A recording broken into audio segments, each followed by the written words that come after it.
Olá, eu sou o Felipe, eu sou médico de família, sou teleconsultor aqui do Telesaúde Goiás. Eu peço licença para você antes desse vídeo começar, porque eu gostaria de convidar os profissionais, médicos e enfermeiros do SUS que atuam na atenção primária no estado de Goiás a utilizar o serviço de teleconsultoria aqui do Telesaúde Goiás. A nossa equipe de teleconsultores ela pode te ajudar a tirar dúvidas de casos atendidos na rotina e do seu serviço e sugerir conteúdo atualizado sobre os mais variados temas aí no contexto da APS. Basta fazer o cadastro no site do Telesaúde Goiás e aguardar a autorização. Depois, solicitar a sua teleconsultoria. Aguardamos vocês!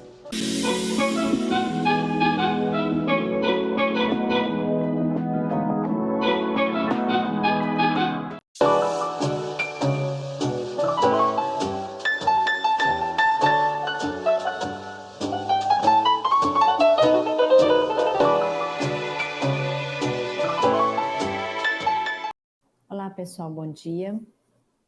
Satisfação estar de retorno, né? Para a gente conversar um pouquinho.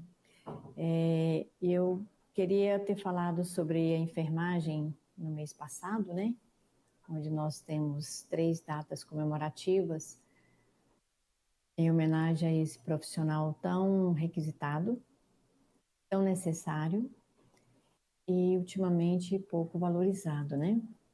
Temos acompanhado a luta do pessoal pelo piso, por melhores condições de salário, por reconhecimento, né, profissional, mas nunca é tarde para a gente repensar e lidar com os nossos colegas de equipe, né?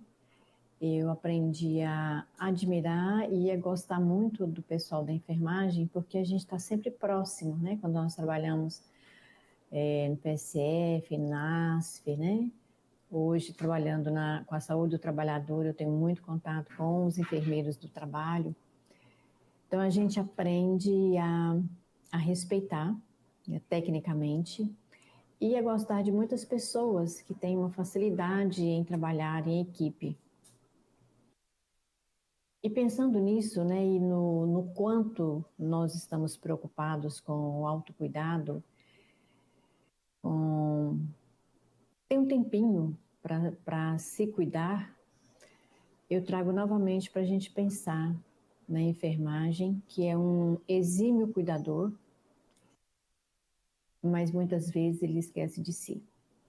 Até porque a escala de trabalho, para quem trabalha em plantão, ela é facilitada para trabalhar em mais de um local, mas é uma autodestruição de que as pessoas não tomam conhecimento. E às vezes passa muito tempo quando a pessoa começa a perceber que ela já está adoecida, que ela não consegue ter o mesmo rendimento. E considerando que nós estamos num processo de adoecimento emocional, físico, mental, esse profissional da enfermagem ainda é o que está na lista, em primeiro lugar. E várias vezes essas pessoas não se dão conta, né? Eu já disse aqui algumas vezes que as enfermeiras que trabalham durante o dia com PSF, o ambulatório diurno, acabam assumindo um plantão noturno, quando não fora de Goiânia. E como nós estamos bem próximo, né, frente a frente com os adoecimentos dos nossos colegas da rede municipal de Goiânia, a gente tem alertado o máximo que nós conseguimos para que essas pessoas comecem a pensar no seu fazer, mas no seu fazer consigo próprio. Nós temos percebido um adoecimento assustador e o que é mais interessante, né, de se perceber é que as pessoas vão direto para um acompanhamento medicamentoso pelo psiquiatra, mas não vão buscar ajuda para um autoconhecimento e uma autocura. Porque muito dos agravos que nós sentimos, principalmente emocional e cansaço mental, passa pela nossa própria cura, independente de crenças, mas de de uma visão holística do ser humano e já confirmada por ciências mesmo, né? Não é nada transcendental, é algo confirmado. O responsável pela minha cura sou eu. O médico, né, vai prescrever, o farmacêutico vai te indicar, você vai se automedicar, mas nós precisamos olhar para nós como responsável por nós mesmos. E é em função disso, né, que eu encontrei algumas coisas interessantes para a gente rever. Eu tenho plena consciência, alguém falou assim, mas quem não sabe disso? Mas acontece que tem coisas que nós sabemos e cai no automático. Cai na vala comum. Como eu tinha uma amiga, né, ela até já faleceu, ela sempre usava essa expressão, vala comum. E quando cai na vala comum, nós esquecemos de valorizar e validar. E a gente liga o piloto automático e a vida segue. Só que a vida segue de uma forma adoecida. Então, saber que a enfermagem, como toda e qualquer profissão, é uma arte, é uma aptidão, é um gostar de fazer, é um ideal, nós já sabemos. Mas a gente precisa relembrar isso para saber como é que eu estou desempenhando essa arte. Nós temos muitos artistas por aí que a produção não está boa, a autoavaliação está péssima, as pessoas desacreditam de si, as pessoas se desvalorizam e aí ficam correndo atrás de políticas de salário, de melhor espaço físico, mas esquecem de olhar para si, o que ele pode fazer por ele, apesar de tudo isso. Então a gente percebe, né, que dentro da descrição de função do enfermeiro, né, da classificação do cargo do enfermeiro, nós vamos encontrar algumas coisas muito interessantes. E proteção e prevenção é o que vem encabeçando essa lista de papéis que esse profissional precisa desenvolver, que ele precisa desempenhar, que ele precisa se ocupar. Então, eles estão sempre em todos os lugares e em todas as etapas de um adoecimento de alguém. A pergunta que eu faço é: essa proteção e essa prevenção, elas estão sendo feitas para consigo? É para refletir. Até que ponto esse profissional, que seja enfermeiro, técnico ou auxiliar, eles estão se protegendo e prevenindo o adoecimento?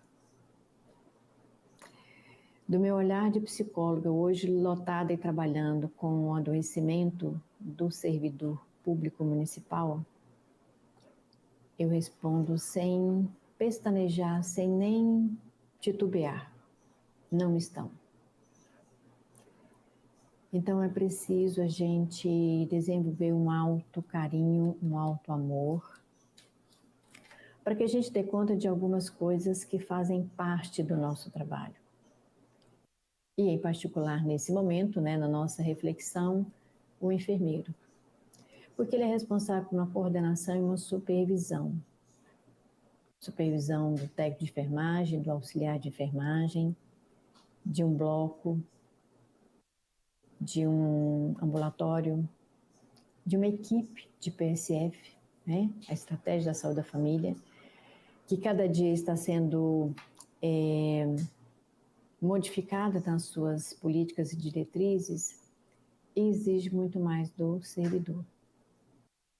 Então, quando a gente para e pensa sobre coordenar, planejar, supervisionar, dar assistência, faço a mesma pergunta. Você faz isso por você? Será que você está administrando a sua vida pessoal com perfeição, com dedicação, com a mesma preocupação que você administra a sua equipe lá no PSF? Será que você está se prestando a te dar uma assistência educacional? Recentemente eu falei sobre um tema em nossas reuniões com os trabalhadores sobre a educação psicológica, sobre a psicoeducação. E a gente precisa parar um pouquinho e saber como é que nós estamos fazendo com as nossas emoções. Isso é ser educado consigo. E, por outro lado, o enfermeiro ele é um educador, porque quando ele vai falar com os grupos nas unidades, quando ele vai orientar um paciente, quando ele vai fazer uma visita domiciliar, quando ele vai orientar sobre os cuidados, quando ele vai ensinar para a pessoa que ela está acompanhando sobre o autocuidado, ela é uma pessoa que está lidando com uma educação. E muitas vezes não se dão conta disso. Então, eu costumo dizer que todos nós somos educadores. Todos nós. Independente da profissão, independente do papel que eu esteja desempenhando na sociedade, alguém está espelhando em mim como exemplo. Então, nós somos todos educadores. E a partir do momento que a enfermagem é responsável pelos grupos, né, de gestantes, hiperdia, grupo das idosas, grupos de arte, terapia, existe um papel desempenhado ali como um educador. O que é um papel educador? Eu orientar, prescrever, conversar com as pessoas, ouvir as pessoas, dar exemplos. E nós estamos muito esquecidos, muito distanciados desse papel fundamental na nossa vida, que é a educação. E quando a gente fala em educação, não é a formal lá da escola, da universidade, dos conhecimentos acadêmicos. Nós estamos falando de educação para a vida. E se o profissional de enfermagem não consigo parar um pouquinho para saber como é que está a minha educação para a vida, a probabilidade de ele ser um educador dentro do trabalho técnico que ele precisa desenvolver, a contribuição vai ficar um pouco aquém. Porque nós precisamos o tempo todo olhar para nós. Olhar para nós no sentido de nos conhecer e saber quando nós estamos a ponto de explodir ou antes disso, para que a gente não adoeça na sequência que estamos todos adoecendo. Precisamos pensar nisso. Sabem por quê? Porque eu só posso contribuir cientificamente, enquanto profissional de uma área, se eu estiver estudando, se eu estiver desenvolvendo habilidades especializadas, se eu estiver praticando uma escuta qualificada. Vocês da enfermagem têm um arsenal enorme de informações. As enfermeiras, né, famosas, que são escritoras, que viraram ícones na história da enfermagem, todas elas passaram por isso. Vocês passam pelo sofrimento da dor, pelo sofrimento da morte, pelo sofrimento de lidar com uma pessoa que está a caminho da morte, com os cuidados paliativos, e muitas vezes a gente não tem ainda, né, o preparo para esse cuidado paliativo. Às vezes nós nos perdemos nas nossas próprias dores, nas nossas próprias fragilidades. E a gente precisa se dar conta disso. Mas o que eu tenho percebido é muito da nossa cultura, do nosso processo educacional familiar, nós somos criados para sermos muito fortes, para não demonstrarmos dor nem fraqueza. Só que, de qualquer maneira, nós vamos chegar a isso se nós não começarmos a perceber gradualmente o que está acontecendo. E está tudo bem nós sentimos dor, fraqueza, choro, desânimo, mas eu preciso me fortalecer apesar disso. Só que eu vou deixando isso sem uma manifestação, porque eu não posso manifestar isso. Só que vai chegar uma hora que a tampa vai explodir. Nós já falamos aqui, né, sobre o exemplo da panela de pressão. A pressão vai acumulando a ponto de nós não darmos mais conta. E a gente tem percebido o quanto é difícil para essa área do cuidado criar cientificamente, porque elas não têm tempo para organizar, para escrever, para expor. Então fica uma correria, uma falta de tempo, uma alta pressão em cima dos cuidados, sem que esse conhecimento ele seja contribuído para quem está vindo após. Então a gente tem acompanhado a luta dos PETs, dos programas de estágio, porque eu recebi muitas ordens para serem cumpridas e eu não tenho tempo e nem habilidade e nem quero mais preparar quem está vindo após a minha passagem, porque todos nós vamos passar. Um dia nós vamos aposentar, outros vão morrer, outros vão pedir exoneração, outros vão sair da rede e a gente não está se preparando para preparar quem vem depois. Porque para que o profissional tenha uma contribuição científica, ele precisa ter tempo de estudar e de expor os seus conhecimentos de uma forma organizada. E a pergunta é a mesma: eu estou fazendo isso por mim? Porque quando nós vamos fazer algo especializado para nós, eu não preciso somente estar ligado ao meu conhecimento técnico. Eu posso me especializar numa outra coisa. Num hobby, numa leitura diferenciada, num processo que não tenha nada a ver com o que eu faço. Isso é uma forma de nós desenvolvermos novas habilidades e nos tornarmos especialistas, apesar do nosso conhecimento técnico. Então a gente precisa pensar nisso também. Sempre esse profissional vai estar liderando e trabalhando em equipe, ele vai estar sempre orientando alguém e recebendo orientações. A questão é, nós estamos perdendo a habilidade interpessoal para esses dois papéis. Ou eu tenho uma liderança que é autoritário de cima para baixo, ou eu manifesto uma liderança que deixa todo mundo a fazer o que quer, e aí eu me perco no resultado.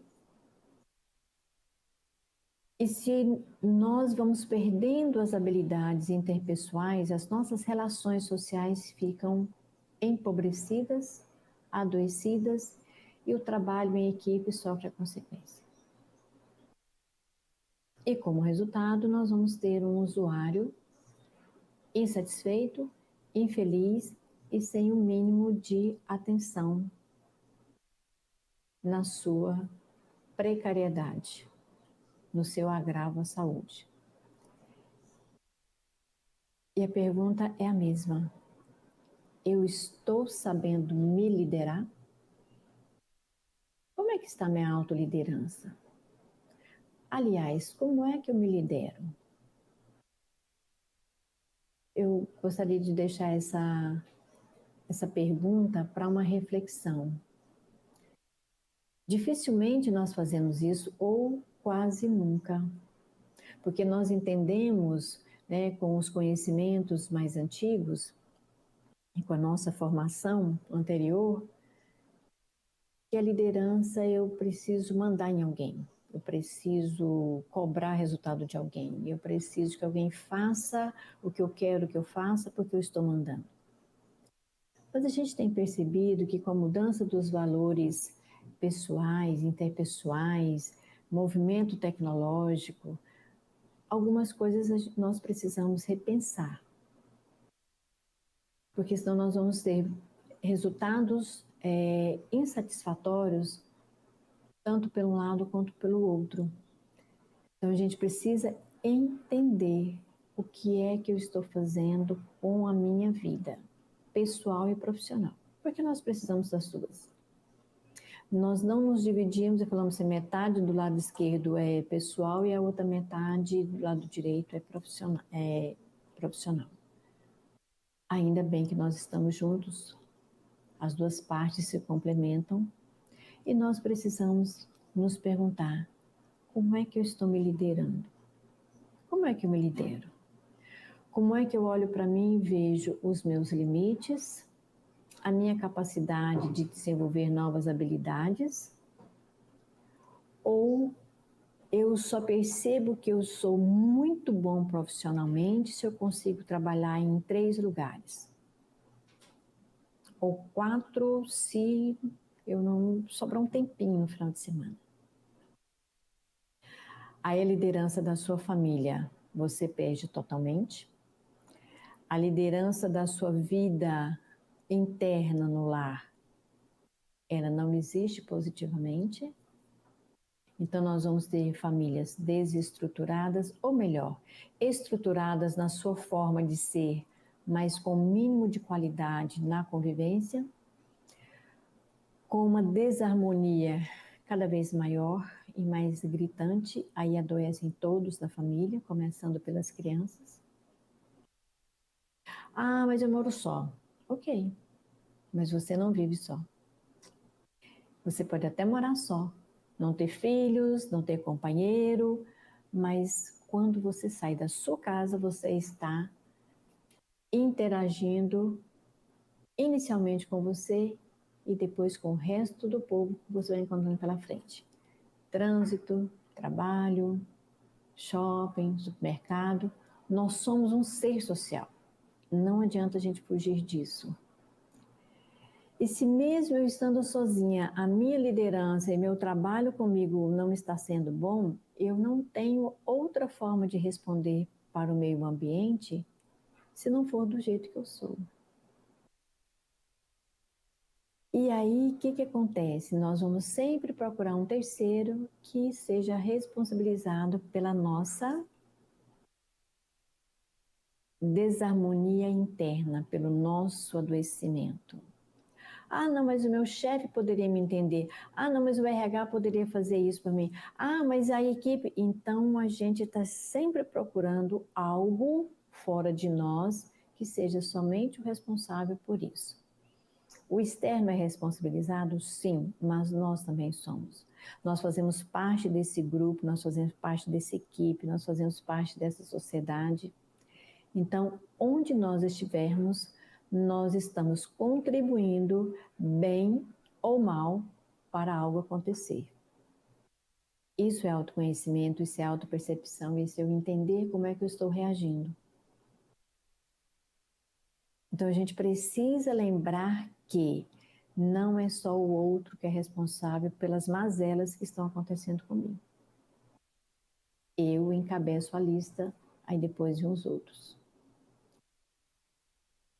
Então, se eu estou falando de uma enfermagem que ela está presente em todos os lugares que tenha um agravamento de saúde, eu preciso saber quem sou eu nesse mundo de pessoas que precisam da minha atenção. Inclusive e primeiramente, você enfermeira, você técnica de enfermagem, você auxiliar de enfermagem. Tem os técnicos, né? Estou usando muito o feminino, porque a gente tem maior número, mas tem os meninos também, que ainda são mais cobrados, porque aí que não pode mesmo manifestar nenhuma fragilidade, nenhum cansaço, nenhuma dor interna. E isso está tomando uma proporção tão gigantesca que hoje até os administrativos, que são os assistentes administrativos, estão adoecidos por transtorno mental, por transtornos emocionais, por adoecimento físico. Então já passou da hora de nós entendermos o que está acontecendo e qual o papel que nos cabe desempenhar. Porque se vocês são pessoas que atendem todos em qualquer faixa etária, em qualquer classe social. Em qualquer momento da vida, que seja do nascimento à morte, onde é que entram vocês? Vocês fazem parte dos indivíduos de todas as idades, das famílias, grupos e comunidades, pessoas doentes ou saudáveis. Se incluam, por favor, nesses grupos. Porque eu, enquanto na minha formação, eu preciso olhar para mim. Eu preciso estar em dia mais ou menos próximo do ideal para que eu possa conversar com as pessoas, para que eu possa ouvir uma dor sem que essa dor encontre a minha e se torne maior, para mim e para quem eu estou escutando. E confesso a vocês que tem sido uma tarefa árdua, considerando o grande número de adoecimentos. Então, com todos esses papéis assumidos, a pergunta que fica é essa: como é que está esse profissional? Enquanto pessoas com suas dores, fragilidades, possibilidade de erros. E eu achei interessante essa gravura e quis trazê-la, porque às vezes a gente vai procurar imagens, né? E as pessoas pensam que é só para dar um enfeite. Não, é para a gente pensar. Porque na mão desse moço tem um frasco, que pode ser um frasco de medicamento para o paciente que ele está cuidando, tanto quanto pode ser um frasco de medicamento para ele. E como vocês da área que estão mais próxima dos médicos, né? É fácil a automedicação. Facílima. Os psicólogos também começaram a entrar numa dessa e a gente tem conversado bastante. Porque eu não posso utilizar uma facilidade que eu tenho de acesso à medicação e me enveredar somente por essa vertente. Já disse várias vezes e não vou comprar briga com psiquiatra porque eu não sou louca a tal ponto. Mas a gente precisa trabalhar junto, psiquiatra e psicólogo. Porque eu preciso levar ao meu paciente, à pessoa que eu estou ouvindo, uma orientação para que ela entenda por que ela está tomando tanta medicação. Porque uma coisa é quando nós estamos tratando com pacientes terminais, com dores humanamente suportáveis. Por exemplo, os pacientes que têm que consumir morfina. Esse é um caso. Um outro caso é eu estar ouvindo uma pessoa que me reclama de dores musculares, insônia, dores nas articulações, falta de apetite ou apetite demais, e ela se envereda só para a medicação. Aí ele começa a medicação para regular o apetite, ele começa com medicação para as dores físicas, aí ele vai para a medicação para dormir, e aí daqui a pouco ele está numa medicação para fazê-lo manter em estado de vigília.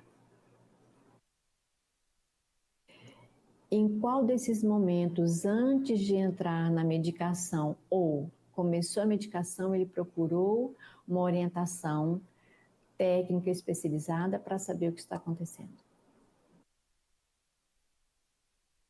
Nenhum. E esse processo, antes nós tínhamos com médicos, porque eles se automedicam com mais facilidade ainda, que eles não precisam nem de receita, né? Eles nem prescrevem para eles mesmos escrevendo, como faz para nós, outros mortais. Chegamos na enfermagem, estamos passando por outros profissionais de nível superior e agora a gente chegou nos ACS. A quantidade de ACS que atualmente estão afastados das suas atividades, com medicações pesadíssimas, com psicotrópicos, com relaxante muscular e com uma série de outras coisas, vai simplesmente dificultando o processo o tempo todo. O tempo todo nós vamos dificultando a nossa cura, porque quanto mais eu me afasto do meu conhecimento e coloco tudo para as medicações, as mais variadas classificações resolver, eu acabo tendo maior problemas depois.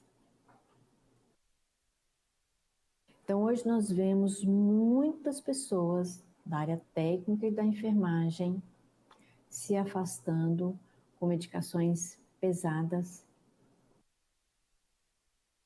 a ponto de se tornar muito difícil a reversão desse quadro, no entendimento que eu preciso compreender porque eu estou passando por esses processos.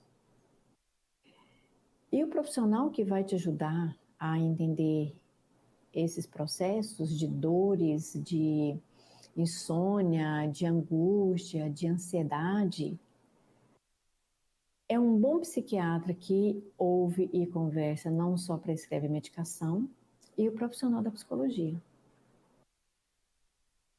Porque você precisa se escutar contando para alguém que vai te orientar, que vai levá-lo a pensar por que isso está acontecendo.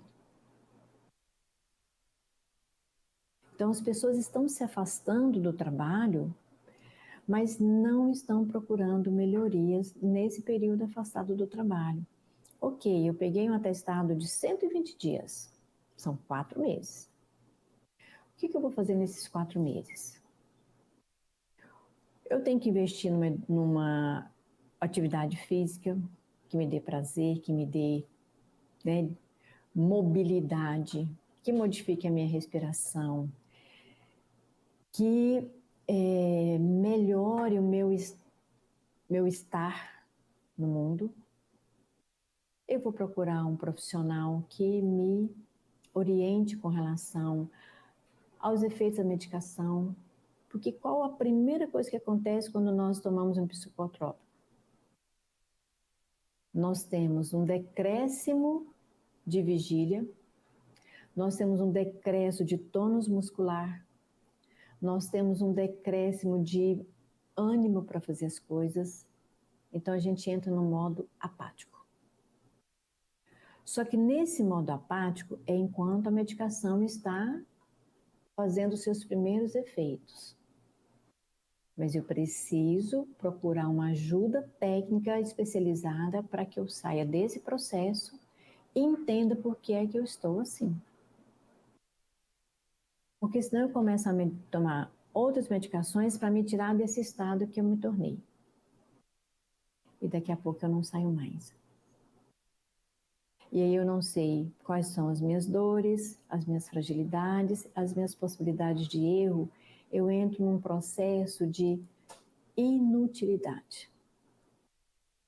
Eu entro num processo de menosprezar a minha capacidade enquanto pessoa. Nem mais como um profissional, como pessoa. E aí nós esbarramos num processo preocupante, que é o autoextermínio.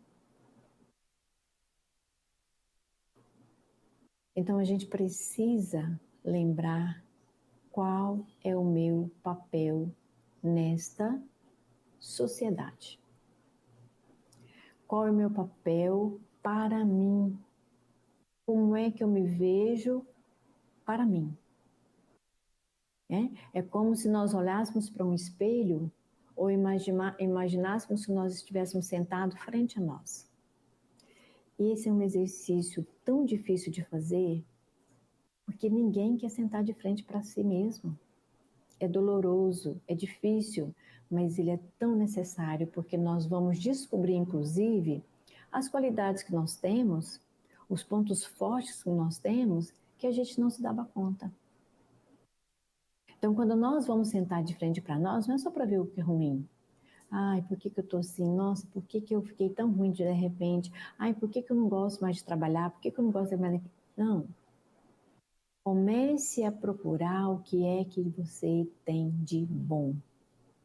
E eu tenho certeza que a lista vai ser muito maior. Porque eu faço isso. Quando algo não está bom, quando eu não consigo o resultado que eu estava esperando, claro que não vai ser sempre que o que eu previ vai acontecer. Porque eu não ajo sozinha, eu não existo sozinha e tudo que eu vou empreender, eu preciso de uma rede. Então, as nossas fragilidades, elas estão vindo tanto à tona com o nosso adoecimento, porque a vida inteira a gente achou que a gente precisa ser só. E nós não somos. Vocês da área da enfermagem, vocês ficam o tempo todo próximo dos médicos, né? Do pessoal que está ali, né? No processo de restabelecimento, mas vocês continuam depois.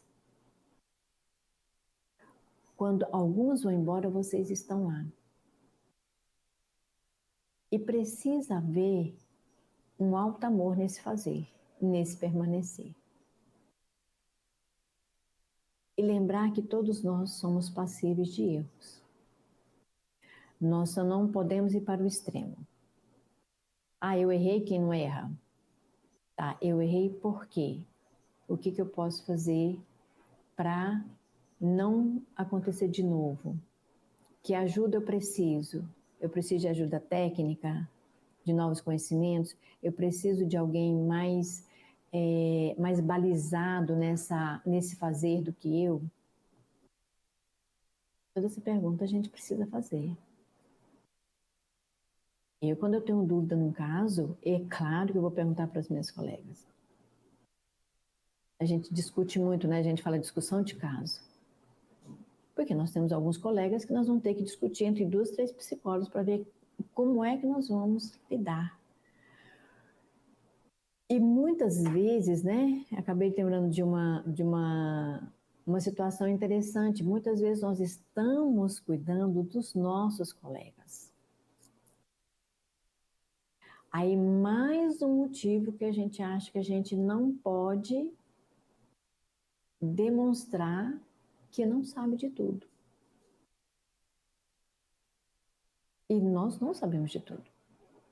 Nós podemos deter conhecimentos técnicos, mas sempre eles estão mudando. Mas cada vez que eu vou lidar com uma pessoa, eu posso ter o mesmo diagnóstico, mas eu estou lidando com uma pessoa diferente. Então, essa diferença é que vai me fazer atuar diferente, mesmo com o mesmo conhecimento técnico que eu tenho. Exemplo peculiar, vacina, né? Injeção. Tem gente que tem pânico, tem gente que desmaia. Você vai usar o mesmo conhecimento técnico, mas nesse momento você tem que ser diferente do que foi com aquela pessoa que, tranquilamente, tomou a injeção, tomou a vacina e foi embora. E é esse diferencial que nós perdemos. Que a gente está cansada, a gente está irritada, a gente também está sentindo dor, a gente tem, né, final de semana com dia D na praticamente toda a cidade de Goiânia. E hoje o povo está lá. A folga de sábado vai tirar no outro dia, sabe lá que dia que vai ser. Então a gente precisa se programar. Ah, então eu vou trabalhar no dia D, que é um sábado, então no domingo eu preciso ter um dia diferente. Ah, mas eu preciso lavar roupa, eu preciso fazer isso. Organiza. Não dá para fazer tudo. Tenha um pedaço do domingo, né, um período do domingo para se refazer, considerando que na segunda-feira vai trabalhar. Porque mostrar para o mundo que nós somos fortes 24 horas por dia, vai chegar um dia que a gente vai esconder desse mundo, numa introspecção interna, bem interna nossa, que a gente não vai querer aparecer para ninguém. Aí nós estamos doentes. E digo para vocês que é um número razoável. E vocês também sabem porque as equipes de vocês não têm uma equipe completa. Porque um ou dois estão afastados. Não seja você o terceiro. Faça isso por você. Não pela rede, não pelo usuário, nem pela sua família. É por você. Nesse momento, o mais importante é você para se cuidar. Então, o autocuidado tem uma função fundamental, que é nos lembrar que não somos robô. Aliás, até o robô ele precisa de reparos. Ele precisa de ser verificado se os circuitos estão funcionando, se tem algum parafuso solto, se é um robô que precisa de manutenção de óleo, lubrificante. Estou chutando aqui, porque eu nunca mexi com um robô, mas né, a gente vai ver nos vídeos, desenhos animados, a gente imagina isso.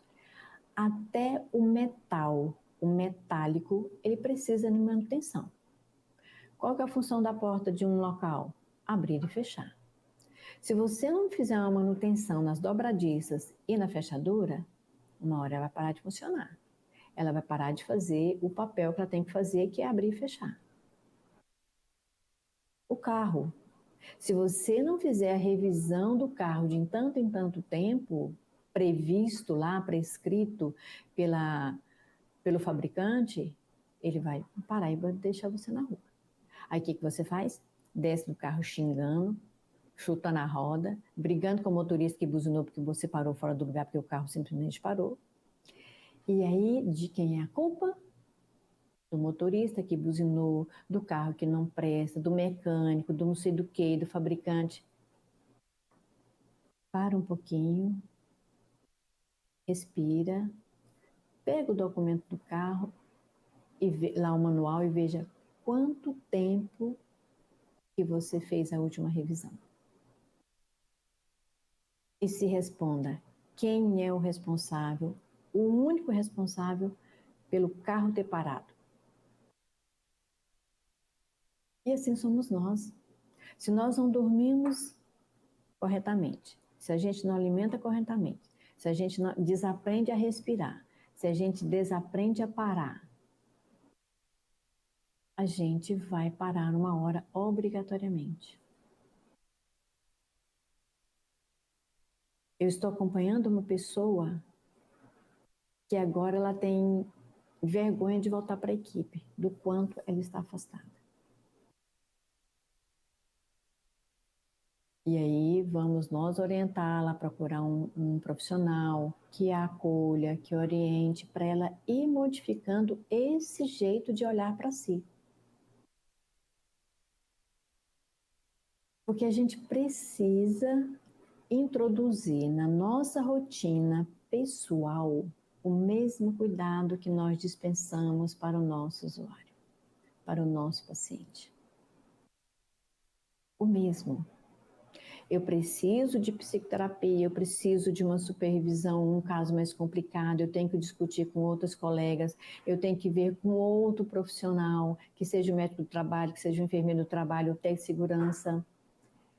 Então, a gente precisa caminhar nessa rotina de um jeito menos doloroso, de um jeito menos adoecedor. Então, essa é a reflexão que eu quero trazer para a gente sempre lembrar que o autocuidado ele começa de dentro para fora.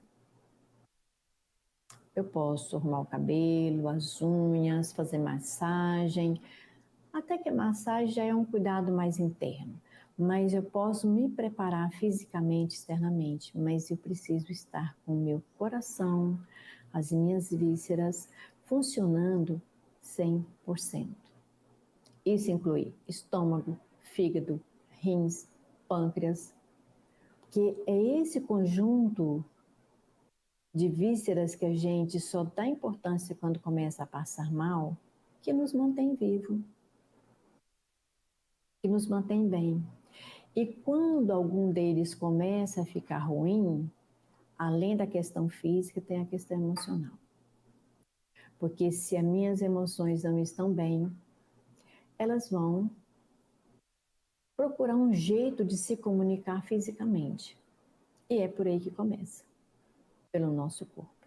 Então, que a gente saiba cuidar lá de dentro, né? Faça um check-up, tira um tempinho. Você precisa fazer. Ah, mas eu não vou, mas eu só posso ir no dia tal porque é minha folga, porque eu não quero levar atestado médico. Aí daqui 6 meses você está afastado por atestado médico 120 dias, 90, 90, 90. Aí eu recebo um relatório lá no SESC pedindo acompanhamento, porque já tem 1 ano, 2 anos que o servidor está afastado. Então, utilize a sabedoria de negociação de um atestado médico para uma consulta e um check-up, para não chegar num atestado médico de 120 dias. E fica aí para pensar e para agir, não é só para pensar, é para agir. Enfermagem é a arte de cuidar incondicionalmente, inclusive de você. Gratidão e boa sorte para todos vocês.